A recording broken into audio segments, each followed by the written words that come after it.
Welcome to the Perfect Pitch Auto Repair Sports Spotlight. They do it all at 108th and Kedzie.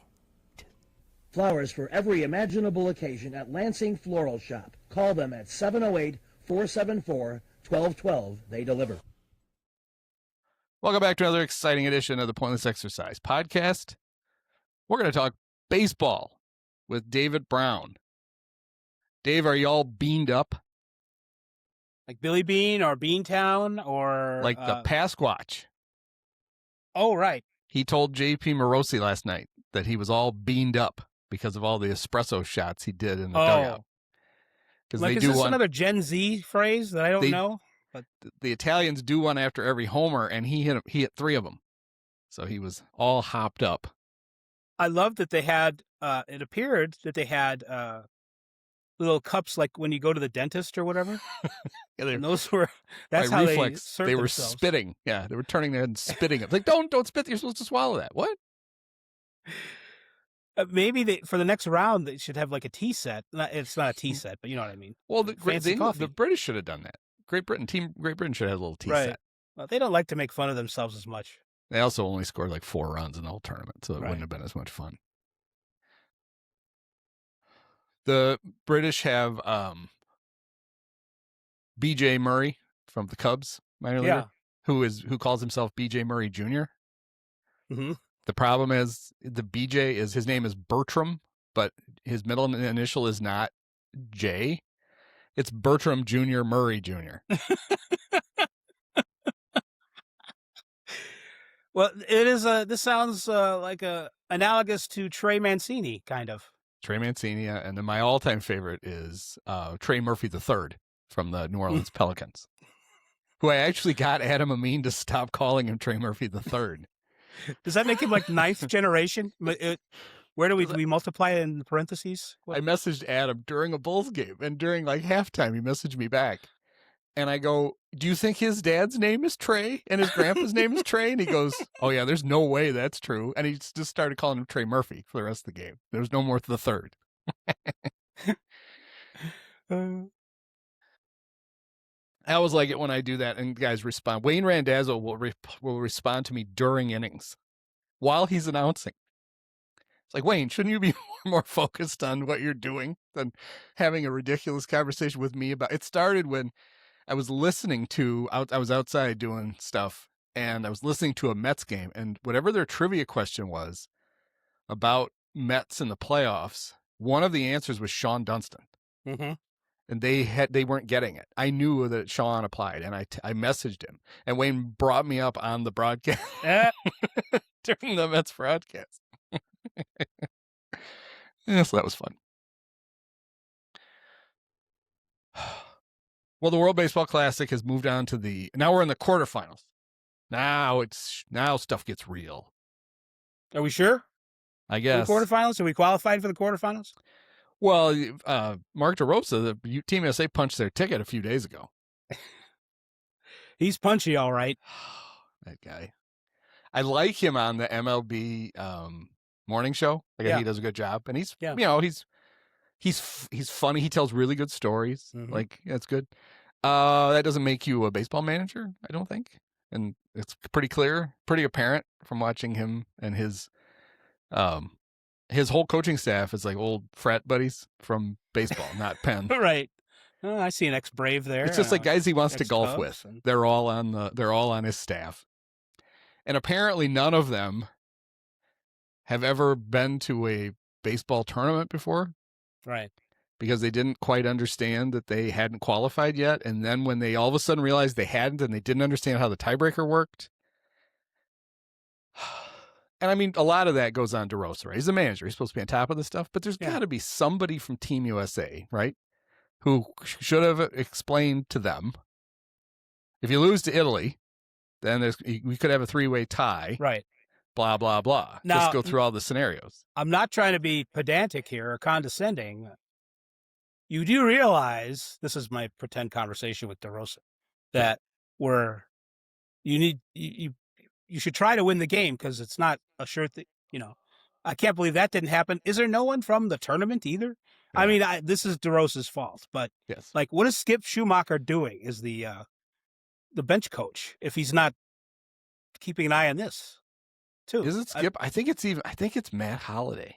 Oh, is it? I thought Skip Yeah. Schumacher was a. Skip's busy, right? Because he's managing the Rangers now. I thought he left. I think it's Matt Holliday, who doesn't exactly strike me as like a guy who could read a chart. Maybe. I don't know, but here's the crazy thing to me. DeRosa, one of the things he talks about all the time is he's got kids who are constantly playing travel ball tournaments. This is the thing that this chart comes out of, like, amateur. This is an amateur baseball tiebreaker chart. So he knows this stuff happens because every weekend when he's humping around the Northeast with his kid, this is what's determining when they play next or if they play next. So I find it even more ridiculous that he doesn't understand that. Then there was a whole thing that after they beat Mexico, for the first time in 4 attempts, they finally beat Mexico. They apparently were so excited about it that and this is fine, right? They hung out in the clubhouse drinking and telling baseball stories to each other until 1 o'clock in the morning, which I don't care. They're baseball players, right? I mean, they didn't have a game until 7 o'clock the next night. But the DeRosa, first he goes on his own morning show on MLB Network and clearly thinks they're already into the quarterfinals. And then talks about, at this press conference, talks about how everybody's hungover. Fun. Dragon. But they wanted to win. That's why he started Paul Goldschmidt at first base against a right-handed pitcher when Paul Goldschmidt had the 5th worst weighted runs created plus against right-handed pitching in all of baseball last year. Right. Yeah. A lot of questionable decisions. You know, you brought up the whole travel ball team, and people have been. I don't know if they were connecting DeRosa to the travel ball thing, but they're like, hey, you know, this team could use a little league dad who's always up on that kind of stuff. Yeah, the problem is they have one, and he's just no good at it. He should have known. This is one of those things that, no, I don't expect him to like know the ins and outs of the tiebreakers, like the details. Right. But what he should have known was that he didn't understand it, and that meant he needed to find out. Yeah. That's the disconnect here that I don't get. It's like, yeah, I could totally see him going, you know, we don't know if we qualified or not or whatever. We looked into it. We asked somebody. I mean, just to make sure. I mean, it's just, it was so embarrassing. Yeah, that basically, it makes him and his coaching staff out to be morons. Somebody pointed out that the only guy on his staff with managerial experience is Dave Ross, which is a little scary. But Dave's in the bullpen. Literally as far away from the bench as they can get him to try to help. Because it's not just that. I had problems with, in fact, my newsletter for Tuesday was Team USA has a DeRosa problem. Yeah, I saw and it was that. To me, he didn't seem to understand the urgency of any of it, like with his pitching changes. And the whole thing was so like Matt Boyd was getting tuned up by the British. And I read about that in 6th grade. I remember that. And after the game, George said, well, I got to get him his 3 innings. No, you don't. No. Like, I know the Cubs want you to have him throw 3 innings. You could send him down to the bullpen and he can throw after when you have to win the games. That's the whole idea. Right. Then also the way he's deployed the pitching at all doesn't make sense. They have it set up so that if they make it to the finals, then Nolan McLean is their starter. Yeah. When I understand it turns out to be, now that they've screwed this up and they're going to have to play probably the Dominicans in the semis if they beat Canada. Now you'll have Skeens, so that's probably necessary. Yeah. That's as good as Japan is. The Dominican is the best offense they're going to see. But they should have had it set up so that Logan Webb then pitches the finals, not McLean. Right. But they had to get Logan in there against Team Brazil. That was very important to have him. Like, that should have been the game that Nolan McLean pitched, right? The one against Brazil, where the only one player you've heard of none of them, but Manny Ramirez's kid is playing for them, who was kind of a middling prospect with the Angels, but has been amazing in the World Baseball Classic. Mm-hmm. Like, just looked like holy crap, that he does look like Manny Ramirez's kid now. And Jose Contreras' son who's in high school. Yes. Got Aaron Judge to ground into a double play. I think he probably could have used the Mets pseudo rookie in that game instead of, I'm sure they looked at, well, he's going to pitch Italy. How good could Italy possibly be? That'll be fine. But they do. You are right about them serving too many masters, like DeRosa worrying about what the pitching coach from the Cubs is going to say or whatever about overuse or underuse or the other teams, they're paranoid about, and I kind of get it, about how the preparation for the season is different than the preparation for playing these games. And I understand why Tarek Skubal seems to be being pulled in two different directions. It's not, I think they might overstate a little bit the dangers of what they're doing as far as preparing for the season. Oh, absolutely. So, wait a minute. So who did Skubal pitch against Great Britain, and then Boyd was getting lit up by Team Mexico? I think that was it. If you only had Skubal to pitch one game, shouldn't he have pitched against Mexico? Based on the best team in your the best other team in your, and you're just going to have him pitch the one game, and he can't throw more than 65 pitches anyway, and then you put him in a crate and send him back to Lakeland and thank the Tigers. He just breaks out of the crate on the tarmac. Logically, yes. But you also, I don't know what the conversations were between the Tigers staff and DeRosa has explained it on his little morning show. I think somebody had a great tweet about the U.S. Olympic hockey team coach, 2-time Stanley Cup winner, the last men's basketball team, 4-time NBA champion coach, Team USA baseball talk show host. Different criteria. And then somebody else pointed out, why don't they just Bruce Bochy to do it? Right. And he's already coached in the World Baseball Classic. I forgot he coached Team France last time. That's right. He even knows how to do it. Team Nicaragua got Dusty, for God's sakes. Right. Johnny B. Baker Jr. Oh, can you imagine if Dusty was coaching Team USA? I can't. I can't lift my arm. No. And I know Francisco Cervelli has been doing he has taken the Italian thing very seriously. He's JP Mercy loves to tell the story now about how Francisco has spent 6 months in Italy last year and bought a van and put 15,000 miles in the van driving around looking for baseball players. And it just sounds like he's literally driving around looking to see if that guy's playing catch. And he just pulls over. Are you a baseball player? I'm 74 years old. Well, how hard do you throw? It's got a satellite dish on top of on the roof. That's not really hooked up to anything. That's just for whatever. So I get that Francisco is qualified for this job and is taking it very seriously, but I just feel like Joe Madden should be the Team Italy manager. Just think of all the 40-minute stories he could tell about being Italian during games. Joe, we're going to get back to that. We've missed 4 commercial breaks while you're telling this story. Well, there aren't a lot of Italians in Hazleton, but there was me and Bean, my mom, and it's just Joe. All right, thanks. Cut his mic off. Let's move on. One of the other issues, though, that came up, so I think there was this whole thing about, first DeRosa said, I misspoke. Right.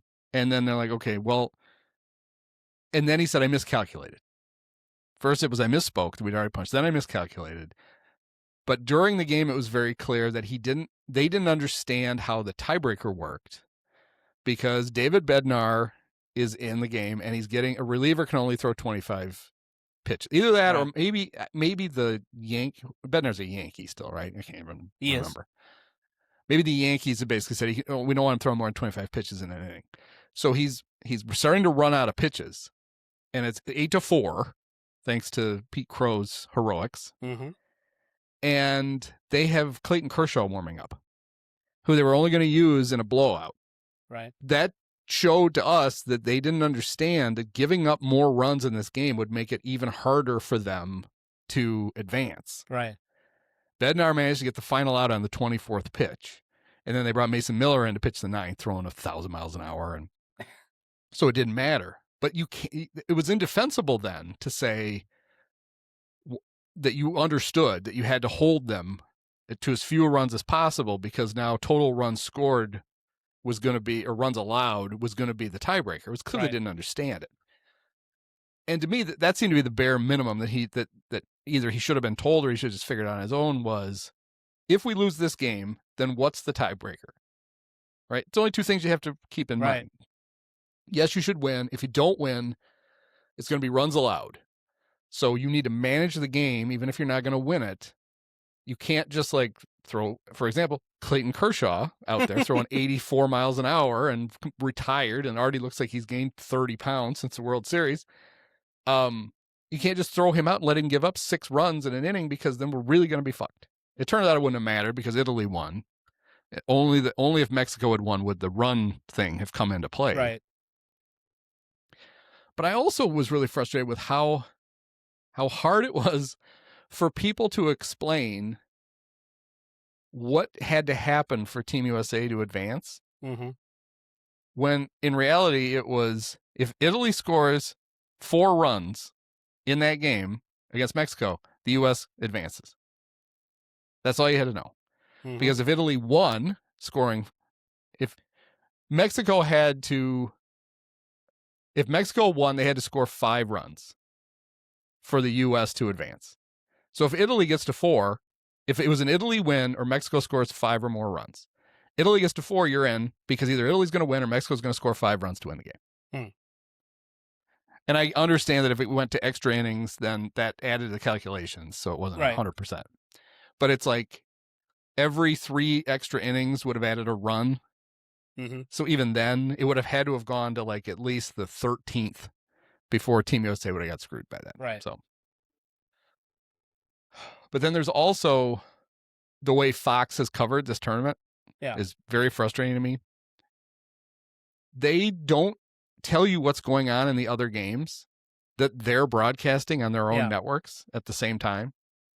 So like, it was kind of cool because on most nights during pool play, there would be a game at our time. One would start at 6, one would start at 7, one would start at 8. So for a while, you had 3 games going on at once that you could flip back and forth on the things.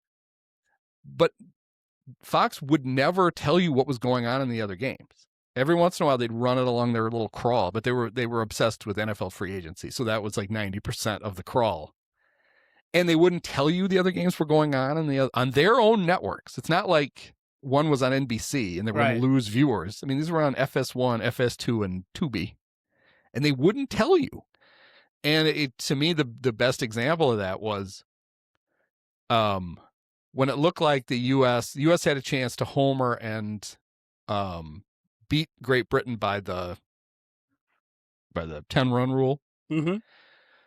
And so this was when Adam Amin, Brzezinski, and Wainwright were doing the game. Amin goes, I wonder if that counts as a walk-off. And he goes, there's only been one walk-off ever in the World Baseball Classic, and it happened earlier today. And AJ goes, no, there's been another one. Because while this game was going on that they were announcing, Puerto Rico had this incredible walk-off home run to win the game. And viewers didn't know because Fox never showed it. And the only reason anybody even found out about it was AJ, who apparently was like looking on his phone, had noticed it. It's like, these are your own games. Why are you hiding the fact that you can watch these on other channels? I don't understand it. And it's, people complain about the players not thinking it's important enough, or DeRosa not thinking it's important enough to know the tiebreakers and all that. And Fox has been getting great ratings. Yeah. And it's like, why wouldn't you mention it just to promote that this great tournament is going on? It's just, I don't know how much it hurts the ratings, but it makes the broadcast awkward, and we end up asking these kind of questions about how important is this tournament? Sometimes it seems like it's really important, especially if you're not from the United States. But I don't know. I don't know. Is there is it because it's Fox that it's like, well, it's popular among these foreign people, but in the United States doesn't matter as much? Seriously, is there a political somebody's I sabotaging don't know. It it? could be. Because, I mean, I don't know. It's a conspiracy theory, but I don't have a good explanation. And it didn't seem like the announcers did any basic research into anything. At one point during the Brazil game, they were saying, well, in a couple of days, the U.S. is going to play Mexico. And one of the three announcers, I don't remember goes, Mexico's beaten us before, right? When was that? It's like, That one time. they've beaten you 3 out of 4 times, and one of you was on the team when it happened. Adam Wainwright, they beat you the last time we played this tournament, and Adam Wainwright, I think, pitched in the game, which I think was part of the problem, was their pitching was so bad. They had Miles, Michaelis, and Wainwright was throwing, it was on the last legs of his career. He was basically throwing underhand. Right. It's like, come on. I mean, did Well, you prep for this at all? I mean, I know Adam Amin is like doing 3 Bulls games and 2 World Baseball Classic games in the same week, but I got to tell you, it's not hard to prep for Bulls games anymore, considering they're literally not trying to win and nobody's watching. That's when you can skip the research, Adam. And that, I think that gets to my one point about, well, how do we make this a better tournament, period, and for the United States? And that would be really the only way to do it is to have it in the middle of the baseball season, and take off time like you do for the World Cup, and like 2 weeks. But, on the one hand, can you imagine the owners giving up? Oh, God, No. And stopping the games. But, the pitchers would be, just looking at it from a baseball standpoint, Tarek Skubal and Paul Skeens could pitch like normally. Yeah. And they wouldn't have to worry about ramping up versus, the spring training style versus WBC style. And that would, I think, push the United States over the top and make them the favorites, because the thing that they have more than anyone else is good pitchers. Yeah. And if the pitching's normal, I think the United States wins this tournament easily. But it's funny because one of the big advantages Team Italy has is that their bullpen is mostly made out of big league relievers. And they're not particularly good big league relievers, but they're big league relievers who throw big league pitches. And most of the other teams are bringing, like a plumber out. He has to pitch like, and it just shows that you can have, like, depth is not really rewarded in this tournament because it's only you only play 7 games if you win the whole thing. Right. And where Team USA really shines is that they've got a lot of good players. They've got, they got a deep pitching staff. They've got a really deep lineup. The problem is it doesn't necessarily matter in a short, like if they played a season with these teams, Team USA would beat the crap out of everybody, including the Dominican. Right. Because while the Dominican would score 1 million runs, they would give up 1.5 million. I remember people complaining about the makeup of the U.S. roster when, like, Trey Turner didn't make the team. Well, when's he gonna play? You can't, you can't. They take Bobby Witt out of the lineup, and does that make a lot of sense? Or Gunnar Henderson doesn't play, so it makes more sense to have someone like Ernie Clement there to fill in the gaps and be a backup guy. And so, but to your point about depth, what good does it do you having Gunnar Henderson as your backup shortstop? If he's not going to play. So we played third the other night, which then means Bregman doesn't play. Right. Well, how are we? I mean, I guess we're not really substantially different there. So, but I don't know. It's the problem with giving Mark DeRosa Ernie Clement is he wants to play Ernie Clement. He started him in 2 of the 4 games. It's like, no, this is the reason he's on the team is he can fill in at a bunch of different positions if you need him to. If you need him to. You're not supposed to start him twice. Right. What? But he's scrappy. Yeah. And honestly, I think Pete was only in the game because he was kind of using like his B lineup against Italy. And he gets 2 home runs, drives in 4 runs. It saved them. If they don't score those runs, well, I guess it didn't matter because Italy won. But if they would have made that tiebreaker would have gotten really out of hand if not for Pete's heroics with the 2 home runs. The issue to me is much less like what the lineup was made of, because it's not like Pete Armstrong is some stiff. So if having him out there instead of Byron Buxton, I actually think he's a better. I think he's already a better player than Byron is. I think he should be their center fielder. It's possible, but my issue is more the attitude that the game. The reason that they lost was because they all went into it sleepwalking, thinking they didn't need to win, and that was the issue. It wasn't even so much who was in the lineup or what decisions that DeRosa made. It was that this one isn't really important. We're just trying to get through it to get to the next game without getting anybody hurt. And it was just the wrong mental approach. And when you look at like the what the Dominicans or the Venezuelans would do to win a game just from their attitude, that's why you're coming up short. And well, and even to me, the lineup isn't that big a deal because he's got so many good players. Does it really matter? You can put that in a hat and flip it around, and you're going to have a good lineup. It's been the lack of urgency with the pitching changes that is crazy to me. Number one, McLean was a bad matchup for Italy. Was a bad matchup for him because as good a pitcher as he was for the Mets last year, lefties really tuned him up, and the Italians were full of lefties, and good ones. I know the Pasquatch didn't get any hits until he hit 3 homers in the last game, but he's a good hitter. And Caglione and even the guys, it made Teal a better hitter. It made I don't remember the guy's name. Antonacci, the other White Sox. It made them better hitters because they've got a guy who doesn't get lefties out, and that's who you play. But not only that, but you just left him in.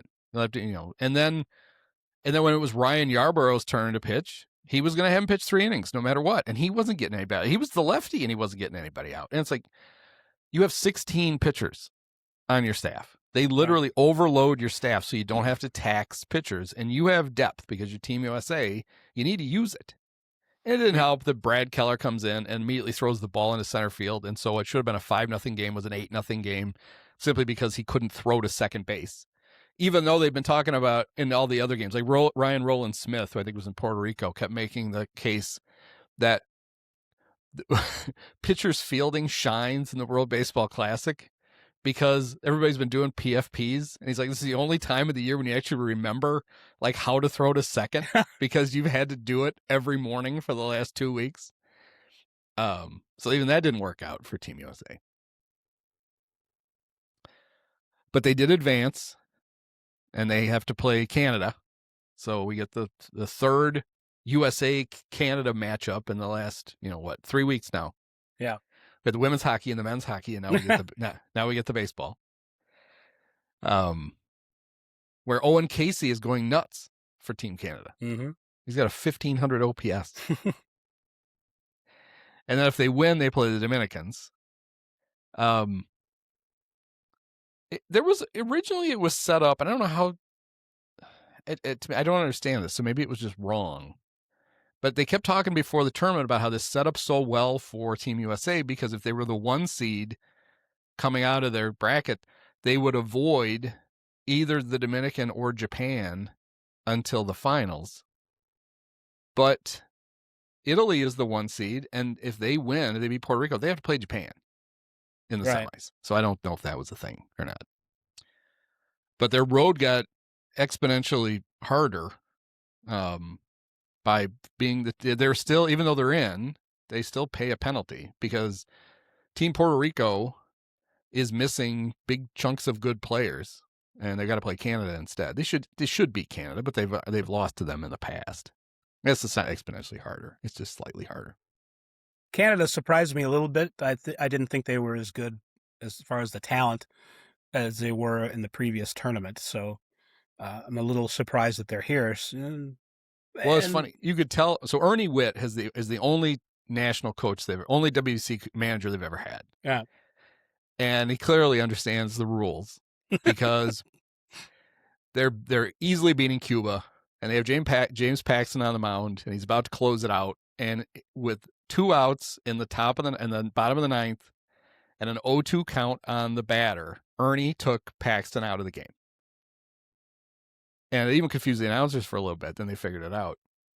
Paxton was at 49 pitches. If he'd thrown his 50th, he would have had to mandatorily, that sounds right.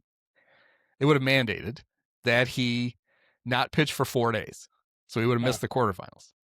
So he takes him out, brings in a reliever, throws 1 pitch, gets the final out, and now Paxton can pitch in the quarters against the U.S. Would anybody have remember to tell Mark DeRosa that if that had been an equivalent thing had happened? Does anybody, given all we know now about how they don't seem to give a shit about the rules, there's no way they'd have known to do that. The only thing I would say is maybe it would have been drilled into their heads from their conversations. Like, they concentrate so much on, well, what are the pitching coaches telling us? That is true. Because that's why he was going to take Bednar out. And that restriction had to have been Yankee related, not WBC related. Yeah. And DeRosa did explain one time during the summer, because they've been hyping the fact that he's the manager of Team USA for 2 years, about when he managed the team in 23, about how difficult it was to do pitching changes because different pitchers had different restrictions. Some teams wouldn't let a guy pitch 2 days in a row. Some teams put their own pitch count on guys. Then you had the World Baseball Classic rules. Right. And that was the reason Kershaw was on the team, was that when they were beating the hell out of Great Britain in 2023, but they were up by like 8 runs, and he didn't have a pitcher. Whoever the guy was who was supposed to pitch the 3 innings to finish the game had run up his pitch count. He wasn't pitching very well. Yeah. And DeRosa had run out of pitchers that he was supposed to use. He was going to have to use somebody he was going to have to violate a promise to one of the other big league teams to do it. But instead, Trey Turner hit a home run, and the U.S. 10-run ruled Great Britain, and the game ended. So It didn't matter. And the reason that they had Kershaw on the team was if they ever ran into that circumstance, there's clearly no restrictions on him because he's not on a team anymore. Right. He could have just eaten it and then hopefully not given up the 8-run lead. So I do understand that it is more complicated and DeRosa will not, he's not going to tell people in a post game, I couldn't go to this guy because the Cubs won't let me use him. Right. However, somebody told John Smoltz that Bednar could only throw 25 pitches because he knew it and he mentioned it during the broadcast. Yeah. Maybe Bednar told him. I don't know. That's my other problem and that's Fox in general, is it's mostly Smoltz. I don't like AJ because I don't like AJ Pierzynski. I never have. This is pre-White Sox, back when he was kneeing the Giants trainer in the nuts just for shits and giggles. If you don't know that story, that was at the ill-fated trade from the Twins to the Giants, where the Twins got Joe Nathan, Francisco Liriano, yeah, and Boof Bonser. Yes. Lest we forget. For AJ, who the Cubs were frantically trying to trade for. Jim Hendry loved AJ. He was trying to get him. Cubs ended up, I think, with Michael Barrett instead. AJ's playing for the Giants, playing terribly. And he, a pitch in the dirt catches him under the cup. And he's rolling around on the ground. Trainer comes out. AJ stands up. Trainer's got his hands on AJ's shoulders. And he's like, so, how's it feel? And AJ knees him in the nuts and says, like that. Mm. He's just the biggest asshole ever. And he's supposed to be charming now. Oh, isn't this funny? It's no, he's a prick. So I don't really like that. And then Wainwright was a Cardinal, so screw him. I did like him talking about the 2011 World Series. He didn't play in it, but it's fine. Actually, AJ brought it up, and Wainwright was going on about, oh, yeah, I remember who won that. That was great. What a great World Series that was for us. Well, yeah, you watched it along with everybody else. But Mark Mulder once got really mad at me on Twitter because I pointed out that he was talking about the 06 Cardinals. Right. And that incredible, and I was like, I remember you didn't pitch in that World Series. Or I think I said I threw as many pitches in that World Series as you did. And he just went nuts. As only you could put it. Yes. But anyway, so I don't like that group. Amin's fine. But my big problem is just with Smoltz. And just this tournament is terrible for him too, because he's so dismissive of everything anyway. Mm-hmm. And this tournament just kind of begs for the announcer to be overly enthusiastic, to kind of convey to fans that this is fun. And he's just not up for it. He's just a turd all the time. It's just stop it. And they parachuted him in over the weekend. He went to Miami to do the Dominican somebody. Who was that? he did a game in Miami just out of nowhere, and then all of a sudden he was in Houston the next day. It's like, okay, great. Let's give us more John Smoltz. We just love it. Anyway, the last thing I want to talk about with this was the Cal Raleigh, Randy Arozarena thing, where the Mariners teammates, Randy comes up to bat for the first time in the Mexico-USA game, reaches out to shake Cal's hand.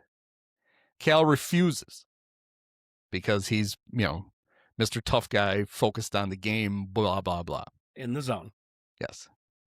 And then after the game, apparently, when they were doing handshakes on the field, he went up to Randy and said, "Good to see you." And Randy, as one of my all-time favorite quotes now after the game, he goes, "That good to see you, that good to see you," that he said, he can shove it straight up his ass. I'm out. The hero of the tournament so far has been Master Flip, the periodista bilingual who did that interview in translation and let us know that Randy had it out for Cal in like 4 languages, which were all, well, 3 of them were Spanish, but it was like Mexican, Cuban, and I don't know, Spanish, I guess. Yeah. And then also English. But it's yeah, DeRosa made a different kind of miscalculation. I think Cal made a miscalculation too about the what are the consequences?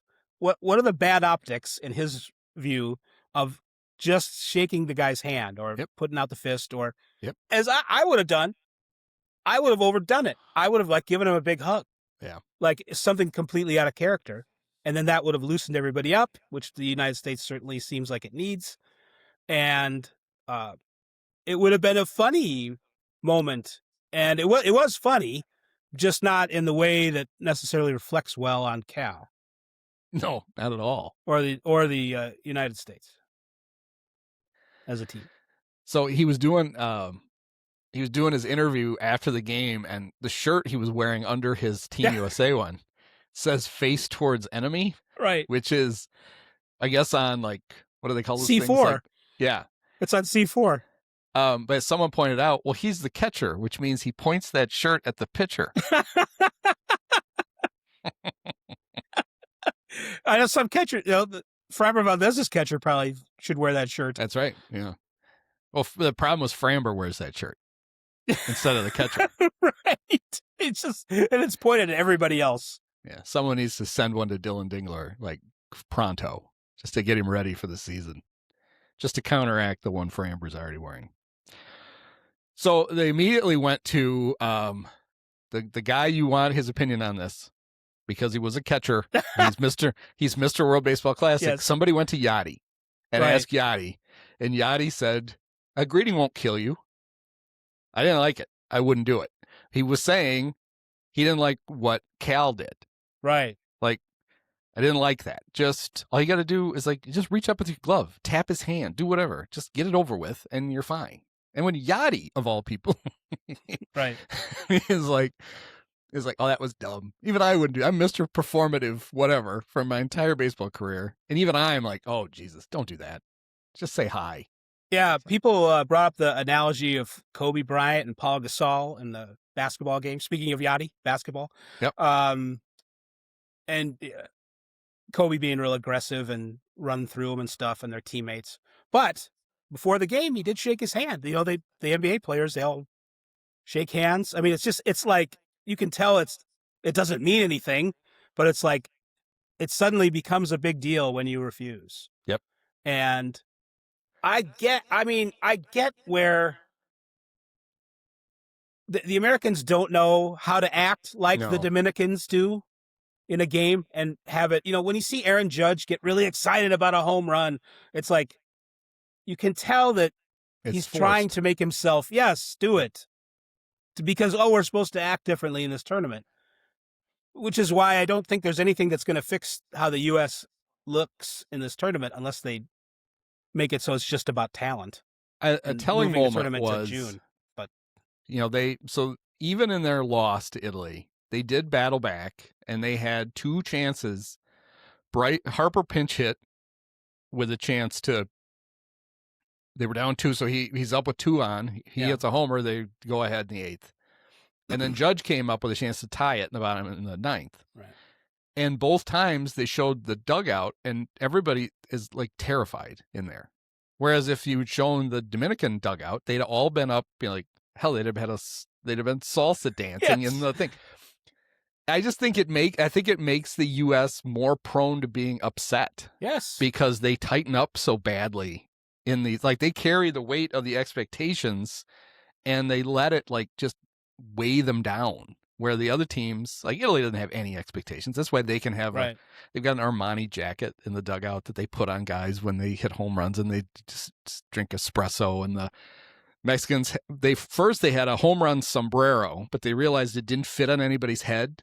They kept putting it on the guys, and it would fall off immediately. So then they got a Mexican flag cowboy hat, and they were putting that on the guys. The Dominicans have apparently a multiple step home run one. One has a leather jacket with every offensive player's name on it, even Junior Lake. Congratulations, Junior. Late edition made the jacket. And they have like 3 other things that you have to. It takes like 5 minutes to celebrate the home run. Right. The other thing is because of the pitch clock, which they have in the WBC, which they didn't have before. Last night when Fernando Tatis hit a huge 3-run homer and stood at home plate and watched it for like 10 seconds, and then on his way to first stopped because their dugout was on the first baseline. Everybody came out, and he's jumping up and down.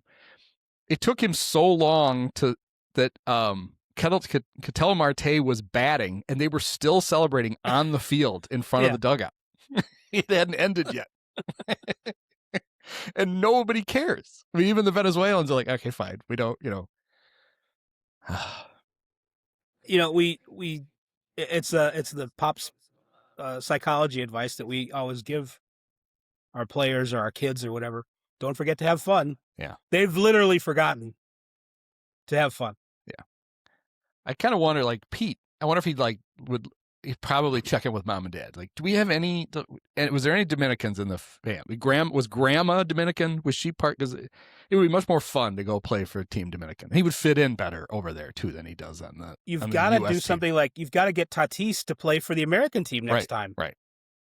They really, honestly, they really should make. Well, the U.S. team is, let's just say, Byron Buxton and Aaron Judge stand out quite a bit on the U.S. roster. Yeah, absolutely.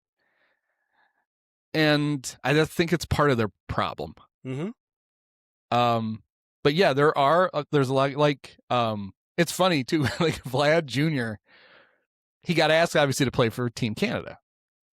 And he basically said, maybe in a few years. Yeah. In other words, once I age out of once somebody's better to play first for the Dominican, I'll happily play for Canada. But for now, I'm going to go play for the DR. But yeah, there have to be guys that there are more fun players that they could add than the guys they have. Right. I don't know. I mean, I was even nitpicking like DeRosa's batting order. I think he feels like he has to bat Bryce second because he's Bryce. Yeah. But he hasn't been good at all in the tournament. Like his bats have all looked terrible. Yeah. It's like, I'm not saying bench him, but you don't have to hit him second. He has an imaginary status on this team, apparently. It's another case of DeRosa feeling like he has to make everybody happy. Yes. Yep. That's exactly what he's doing. And whether it will or not, like I think he's probably making some assumptions too. I hope he is. I would hope that you could, in a setting like this, you could check your ego on where you're batting in the order. Yeah, why would it matter? I mean, if you get dropped in the order, some other 4-time All-Star is going to be batting second. It's not like, they're not. Everybody on that team is proven. I also enjoy, even on Fox, them acting like that nobody knows who Bryce Terang is. Yeah. It's like, well, let's see, you want a platinum glove. The Brewers go to the playoffs every year. I think people know who he is. People know now who he is. Yeah. Yes. This scrappy little unknown second baseman from the Brewers. It's like, yeah. Like, no. I mean, I know we don't have any cutesy stories. We don't have a guy who's an electrician who is also pitching, for Team Chechia or whatever it is, and we don't have any of those. You don't have to make them up then with a guy who's already played in an all-star team and won a platinum glove. Oh, well. Well, the World Baseball Classic is going to be over by Tuesday, and then we get back to real baseball. And the Pirates have an interesting dilemma. They have the top prospect in baseball, Connor Griffin, who's only 19 years old. He certainly has played in the spring like a guy who should probably be your shortstop. Mm-hmm.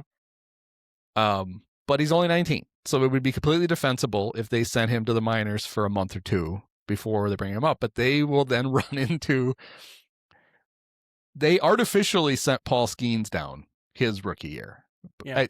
They claim to keep his innings down. Like they could control it better in the minors. Well, then when he does come up, Paul won Rookie of the Year, but because he didn't start the season on their roster, he got the extra year of service time for being Rookie of the Year, but the Pirates didn't get the compensation draft pick. Mm-hmm. And so they could very well do it again, where they send Connor to the minors, and this time it probably makes more sense, and certainly would make more sense when they sent Skeens there. Nobody can understand why they did that. And then he could come up, and if he's as good as everybody thinks, he wins the Rookie of the Year, he gets the extra year of service time, and they don't get a draft pick again. Mm-hmm. So congratulations. Well, this guy's a great prospect, but they haven't necessarily been drafting great. So it's sort of a dichotomy or a contradiction or a paradox. Is the extra draft pick even going to matter if they don't? The Pirates as an organization have been kind of mid, ever since they started tanking. This guy and Skeens are different, but like as far as the depth goes, yeah. I don't know. So is it going to really do them any good anyway? Or what are they missing if they don't get these extra draft picks? I guess extra lottery ticket chances. But this winter has been different. They've signed some people. They spent a little money in free agency.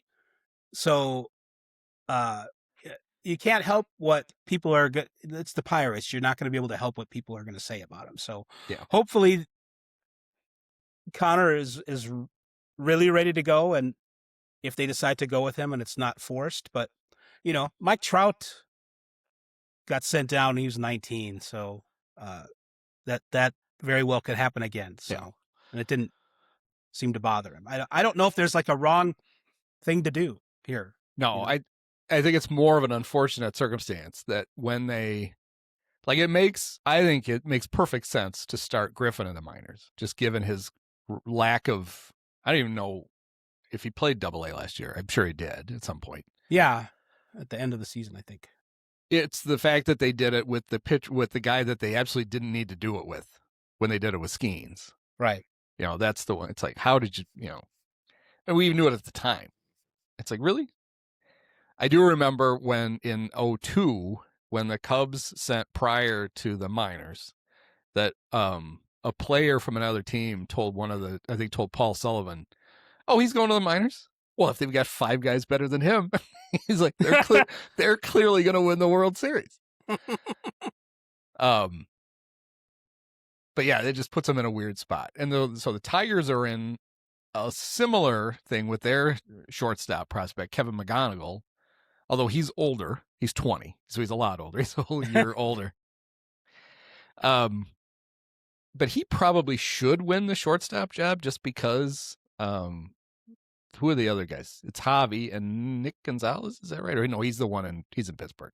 It's 2 former Cubs. Zach McKinstry. McKinstry, Minister of Defense. McKinstry of Defense. I was like, so McGonigal only played 46 games at Double-A last year, but in those 46 games, he hit 254, 369, 550 with 12 homers, and his minor league slash is 308, 410, 512. Right. I think you probably could put Kevin McGonigal on your opening day roster because I don't know what else. What's he going to learn with another month in the minors hitting wise that he doesn't already know? And the Pirates are so weird. Speaking of teams that haven't, they started spending money late in the off season, getting Fromber and hopefully new chest protectors for the catchers. Yeah, weren't They they could the- use, they could use a good shortstop. Really, Yes. that lineup could use it. A good Yeah. hitter at short. Well, I don't know. Javi, in the second half last year, Javi, all-star. 223, 230, 318. He struck out 46 times. How many times do you think Javi walked in the second half last year? 6.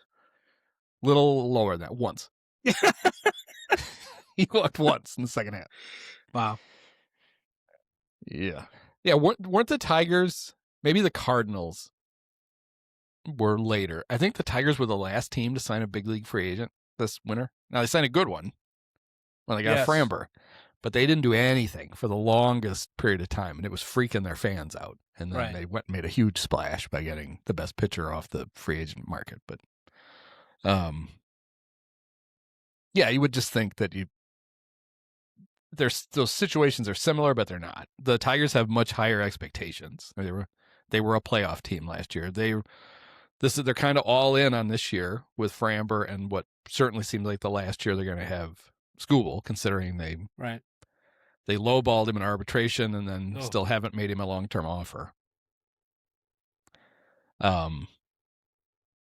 And then the other one I was interested in is the Sammy Basayo and Adley Rutschman, how the Orioles are going to make that work. And I guess while Pete Alonso is still in standby first base and pretend like you're playing it mode, that leaves DH open for whichever one of the catchers you don't have in. Although, as you pointed out before we went on, do you really want Adley? Can Adley hit anymore? I don't know. I'm not sure. I think the tiebreaker in who gets to DH and who gets to catch is whether or not you tackled Christian McCaffrey in a college football game. I love that every Adley Rutschman highlight package has him covering a kick at Oregon State and tackling Christian McCaffrey. Well, I don't know. Kyle Farnsworth was a good tackler, too. That's right. And that didn't necessarily help him. Ah, the Farns. What happened to Adley? They do have a new hitting coach. So maybe it's a little bit of that. And if you look at the Orioles up and down the lineup, they're very inconsistent and diminishing returns and whatever with their developmental process of their prospects. It looks like Colton Cowser's, I don't know. Nah, the guy they traded to the Marlins was like Colton Cowser. All the Orioles prospects kind of blend together. They're all kind of from the same test tube. Kyle Stowers. Kyle Stowers, that's right. He looks like maybe he's pretty good, but he left. So, but the guys who are left, who remain in Baltimore, Gunnar has been 2 years ago. He was great. Last year he was okay. But it does seem like they're not getting the most out of, Kobe Mayo's had a lot of false starts as a prospect. He's getting another chance to play this year. So maybe there is something there, that there is something wrong with the Orioles, that they can't develop these hitters. So maybe that's what's wrong with Adley. It could be. I just know that if I were the Cubs, I would incessantly be bothering. It's Mike Elias, right? That's the GM of the Orioles. Yeah, I thought you were saying Michael Elias. I was like, no, that's the wrong team. Yeah, Mike Elias, yes. I'd be bothering him every day about Adley. So, yeah, our scouts think he sucks. So we would like to just take him off your hands. we feel bad for you that he's so bad now. Just to give it a shot. Buy low. Why not? Yeah, I don't know. The Orioles manager is the guy. Craig Albernaz. Yeah, that's right. Craig Albernaz. He's from New England. He's got a funny accent. So I'm sure him and his crack staff will come in and they can fix everything. I mean, there's what we think is a lot of raw talent there. And so why not? Yeah, get a full year out of was going to call him Chad Bradish because I went to school with Chad Bradish. Kyle Bradish. Kyle Bradish.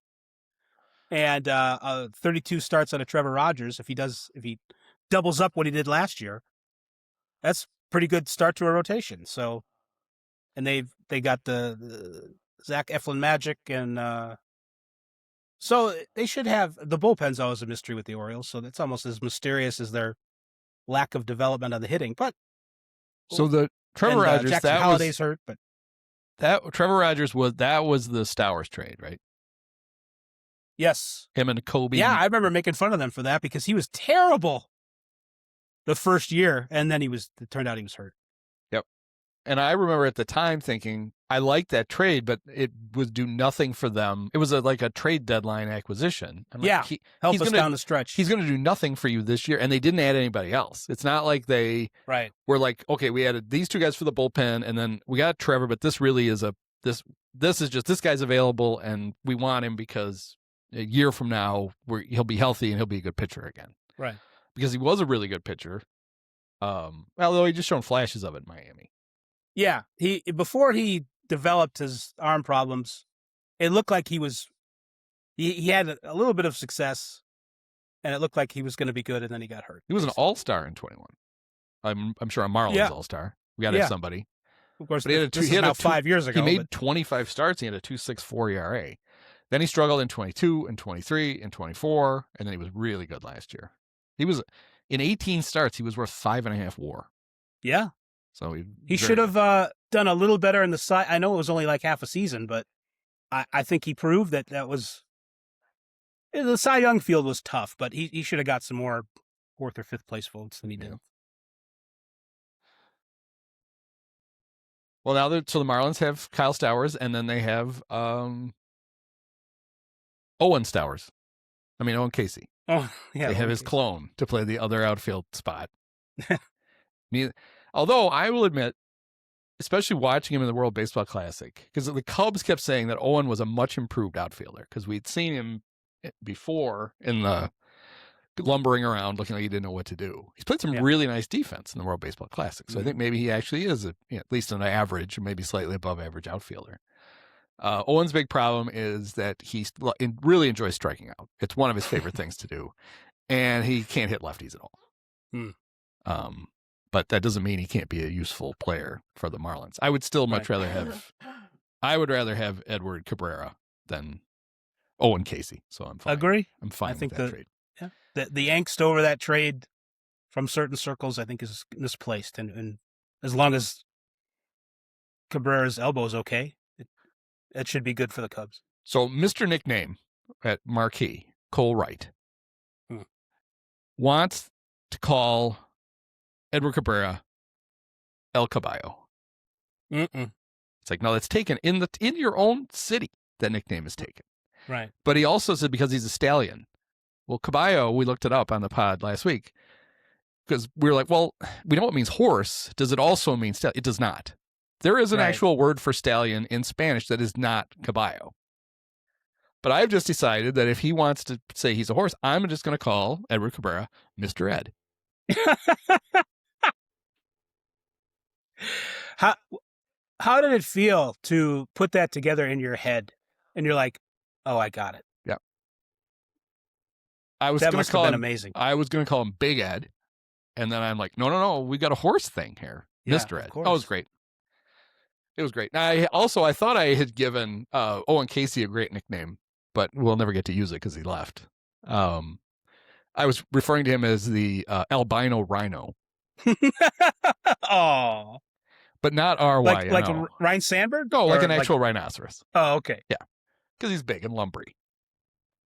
Yes, it was not a Ryan Sandberg homage. Because that really wouldn't make any sense. The big redheaded left-handed outfielder. I guess not. And I think of certain things when I think of Cubs and Rhinos. That's right. But Cole Wright's nickname for Owen Casey was ONKC, which is just his name, but he can say it in all initials. It's not on the Royals though. That doesn't. ONKC. Casey. Yeah. Wait, do you remember what stallion is? And or whatever It starts with an S. We said Semental, maybe? Because it has semen in it. Oh, I believe it is Semental. It is Semental. He could be El Semental. so that means semen. I guess, yeah, for stallion, right? Yeah. Yeah. That's disgusting. Hey, take it up with the Latins Yeah, right. wherever they were. Yeah. Maybe that's Take why it up they with told. Doug Bruno. Maybe I should give Cole credit. Maybe he wanted to call him that, and the censors at Marquee, you can't, Right. you can't do that. If we have to make a graphic, we're gonna get fined. So you're not gonna be able to do it. Mr. Ed. That's good. It means stallion, stud, and sire. Wow. There are Caballo. You could call him Caballo Padre, horse father. That also means stallion. I don't. But that would I don't only wanna- work if he was in San Diego. Maybe you'd go with Caballo Padre. Priests and I don't want to think about those things.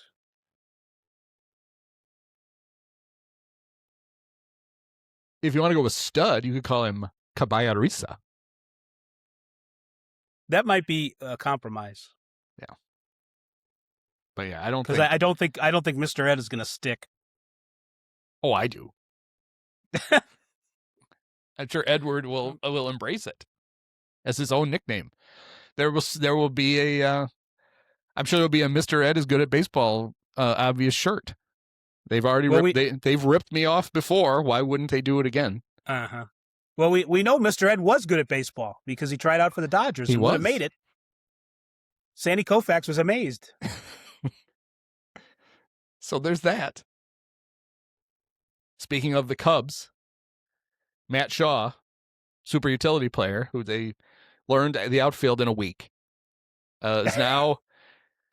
I don't know if you're familiar with the Tyler Austin story. I think it's one of the greatest moves in baseball history. Oh my God, so sad. Hurt your knee, sign with the first team that'll give you a contract. Show up for spring training, and go, oh, my knee, I think it's broken.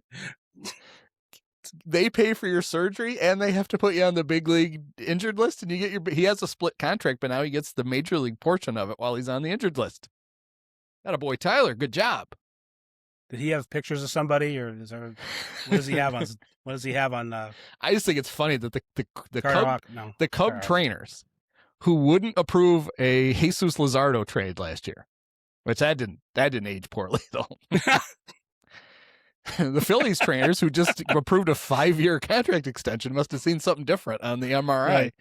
They wouldn't approve him, but they would approve Tyler because they just didn't care because it was a $1.2 million contract. They didn't even bother to open the file. They're like, that's fine. He looks good to me. Rubber stamp. So without that, the Cubs don't have a first base backup. It's not that important. We talk about it on the other podcast about how teams seem to obsess over got to have a guy who can play center field in case your center fielder gets hurt. Got to have somebody who can play first.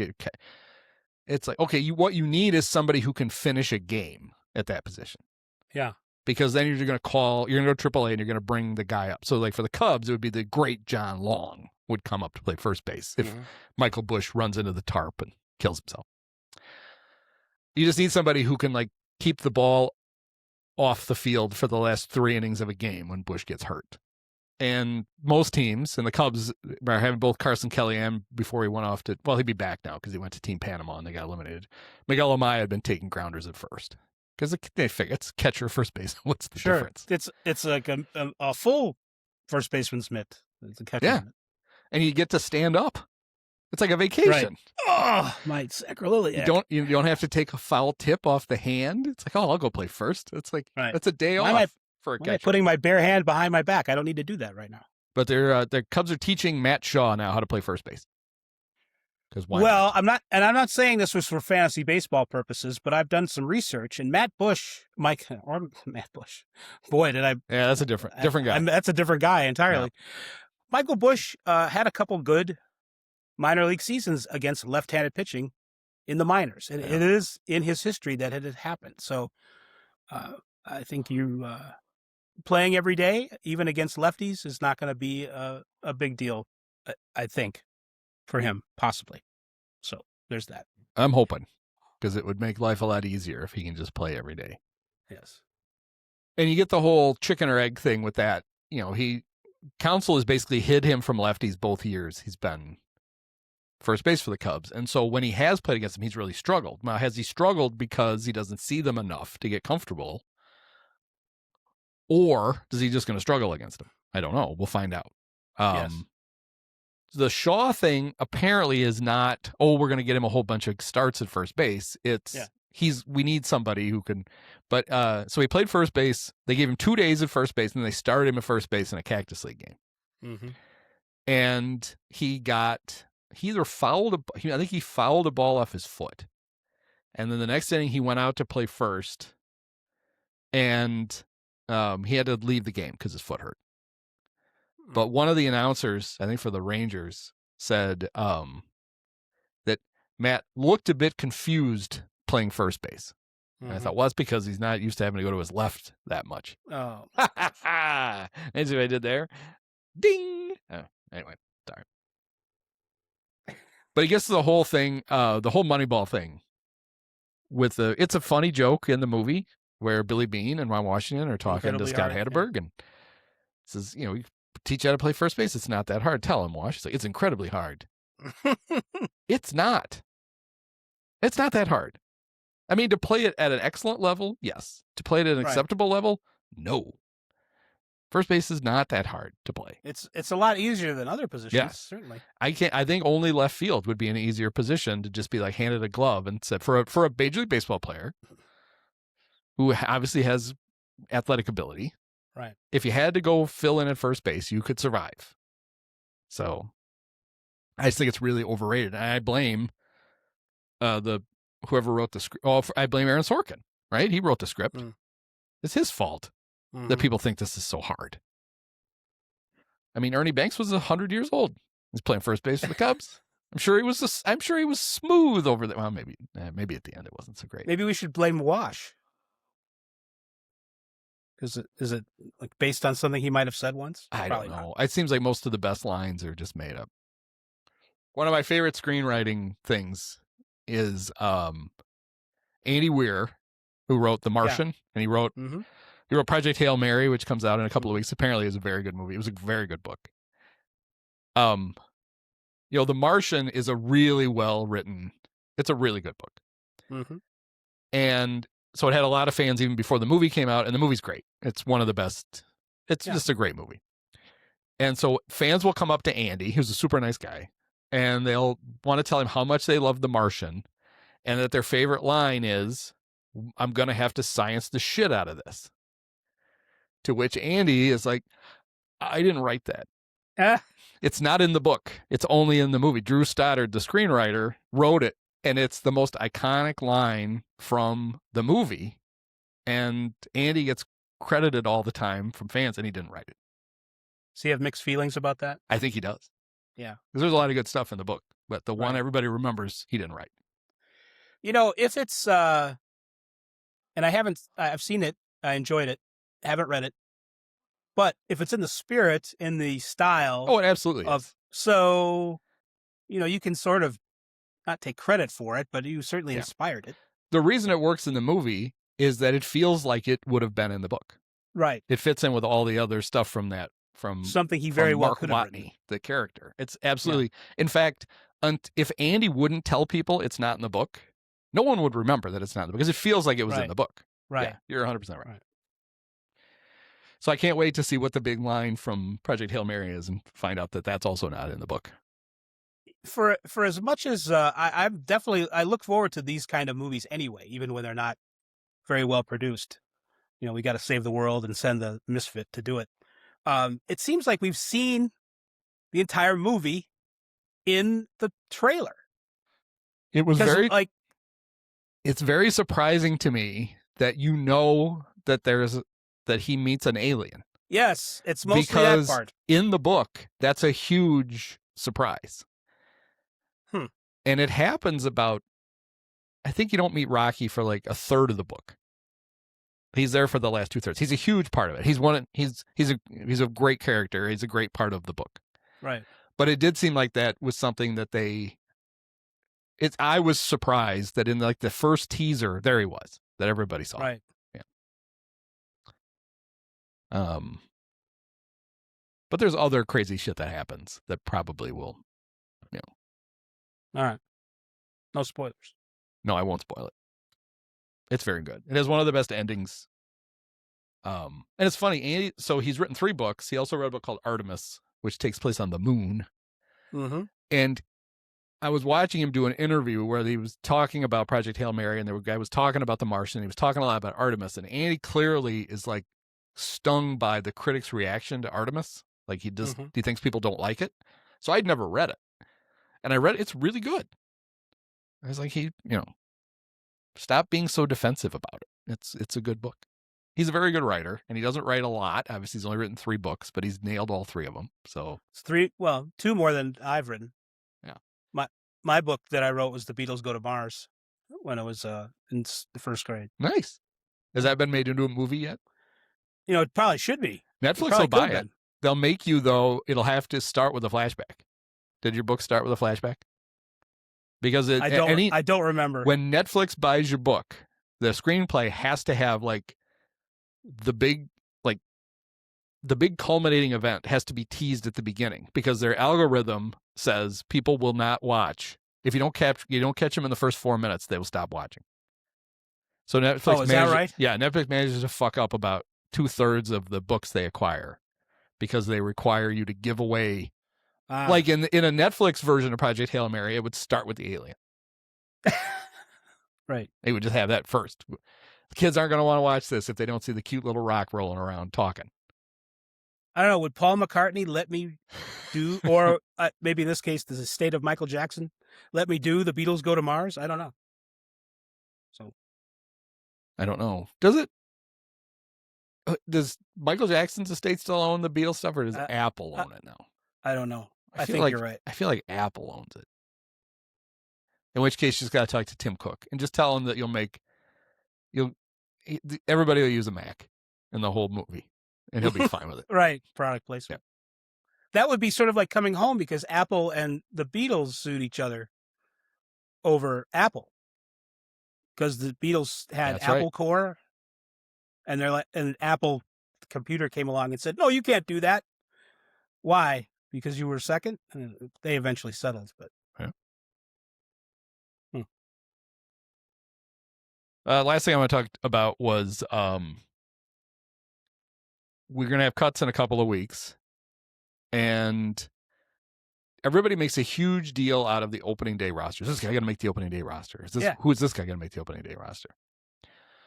And I think it was Farhan, when he was the general manager of the Giants, was constantly explaining. Farhan loves to explain his genius to everyone. And he was explaining that the way you should go about your opening day roster is not about the 26 players on the roster. It's about how many of the guys in camp that you want to keep can you keep in your organization. And so basically what he was saying was, you're getting fans ready for the yearly, we're going to send Elliot Ramos and Luis Matos to the minors, even though they've been 2 of our best players all spring, because they have options. And we've got these 2 we got Michael Conforto, and he doesn't have an option. And we have to keep him on the big league roster, even though he blows. Because the whole idea is then the best time to lose a player you want to keep is in the final week of spring training. Because every team's roster is in flux. So much shuffling. And if they see somebody attractive on the waiver wire and they're like, "Oh, this guy's a little better than," you're sick of looking at the guys you have in camp. And if you're like the Cubs and you're looking at Dylan Carlson, Michael Conforto, Chas McCormick, Justin Dean, and Kevin Alcantara trying to win your extra outfield job. Right. And I use this example, and the Giants try to sneak Luis Matos through waivers.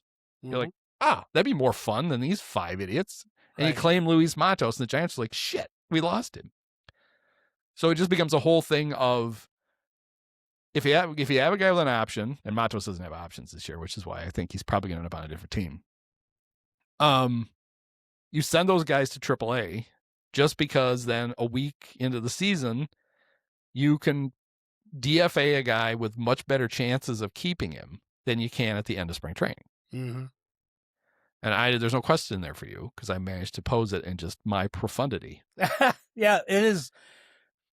It's Knowing actually the rules, Farhan's. Mark DeRosa really helps. It's actually Farhan's profundity. It's not even my own. It's stolen profundity. But what do you think of that? I mean, this is why you need a good staff, and you need an organization that, even with redundancies, that reminds you of these things. It's that's absolutely right. And even more fundamentally about the makeup of a baseball roster and the season, it is a marathon, not a sprint. So you don't have to have, the 26 best guys thinking that the playoffs start tomorrow kind of a mentality either. So, but you bring up just as good of a point that you have to use the rules to your advantage, and remember what you might need in June or July or August, and that is one way to help make that happen. So that makes total sense to me. And even more fundamentally, we just all kind of need to be patient sometimes. It's not, Connor Griffin might be great, but he could probably use 6 weeks at the AAA or something, or AA. And the finished product of a baseball roster, it's always in motion. So these are just helpful reminders that it takes 6 months to play this game, and it's not all going to be done on April 1st or March 26th or whatever opening day is. Yeah. And so I think like fantasy baseball owners are the ones who get the most upset because like somebody's going to draft Bryce Eldridge and then wonder why the Giants send him to West Sacramento for a month at the start of the season. And it's mostly going to be because they're still trying to teach him how to play first base. And they just want him to go there and play that for a month. Right. It's funny. He was, he had played first one day and had made like 3 or 4 nice plays. And I was reading things about Giants were going, yeah, it looks like he's really taking to it. Then they played Team USA in an exhibition game. And so it was on TV, so I was watching it. And he botched like 4 plays in 1 inning. And it's like, oh, that's right. It's, he's still learning how to play this position. Right. They were talking about with Bryce about how because he was a, and this is not uncommon, but he was uncommonly good 2-way player in high school. He was a great pitcher and he was this ridiculous slugger.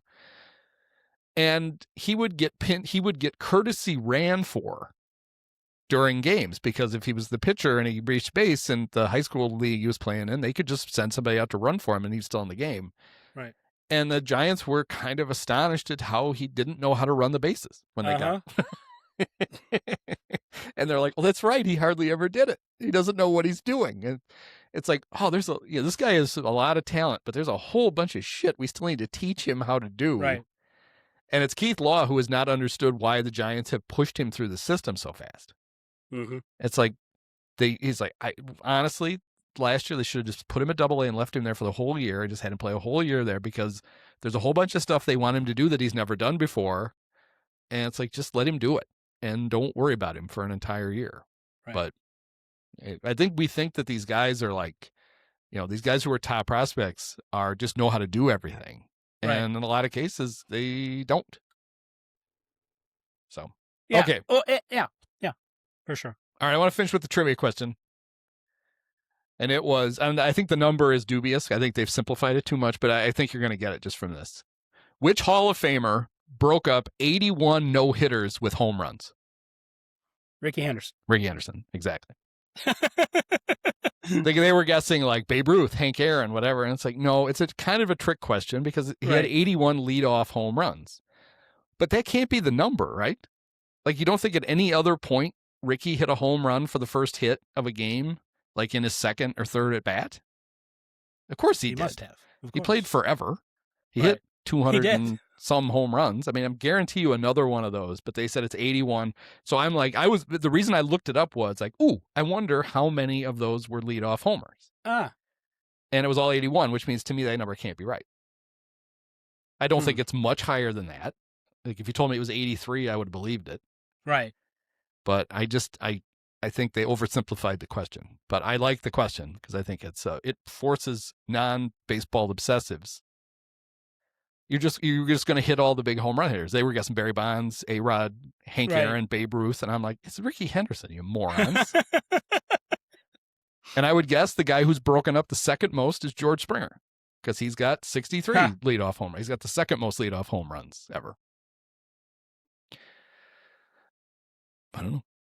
All right. Well, this was fun. Okay, Andy. Yep. I'm looking forward to the World Baseball Classic over the weekend. We get to the pool play is fun, especially the games in Puerto Rico. Yeah. Whenever Team Puerto Rico is playing at home, it's just it's really great. But it'll be fun now. We really do have. There's a lot of great players going to be playing over the weekend, and if you can put up with Fox making it less exciting than it should be, you should enjoy yourself. Maybe their broadcasts will catch up to the quality of just the thickness of the baseball, the goodness of the baseball. They can't help themselves but have a good broadcast. I'm actually kind of impressed, though, that they put the Team USA games on Big Fox. Yeah. So it shows a little level of, we might have something fun here. They paid for it, right? I mean, they had to buy the rights. Yeah, they did. So why not showcase it? All right. Let's see. The next time we talk, it'll be almost opening day. Actually, I'll start preparing now. Yeah, good. All right.